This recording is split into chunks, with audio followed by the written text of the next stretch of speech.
No spoilers film review. After his work on arguably one of the best MCU TV shows, WandaVision, Matt Shakman returns with his first big screen debut of the Fantastic Four.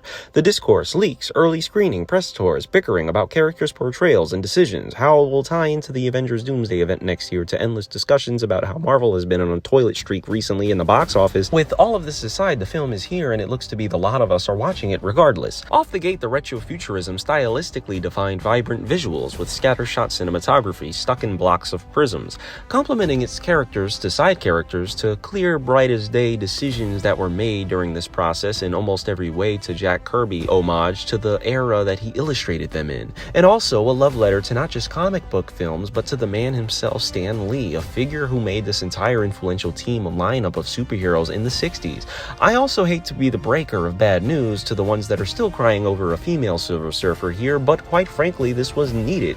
When I take the film in the grander scheme of things, she had purpose, and the bickering between her and another character contained a good touch of humor, and quite frankly, to be honest, made me more interested in the Silver Surfer than ever before. She is great in this film and a highlight, although some issues suffice with the writing for her at some points, and it's not necessarily her fault when the story structure from the first 20 minutes was faced with burning time editing, stretchy pacing, only to get clobbered timeline with a massive exposition and introduction to the team and a compilation of visuals based on the "what has the Four been doing for the past 4 years" tagline.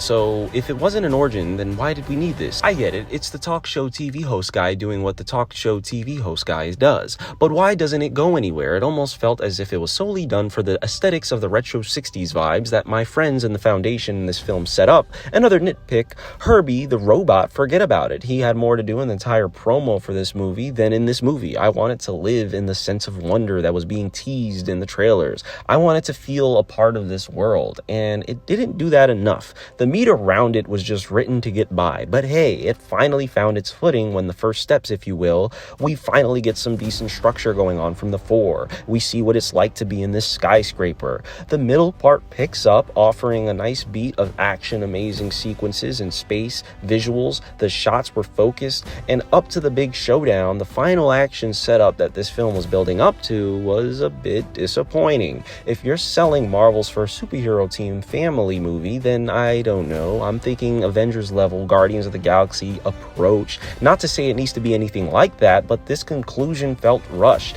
It was still powerful enough to carry through for me because of one specific character being the highlight for me in the finale that rhymes with due. It's due, overdue, it's rough around the edges, fun, some highlights. Maybe what was needed was making something simply fantastic for first steps towards the future foundation. Say that again? 6.5 out of 10.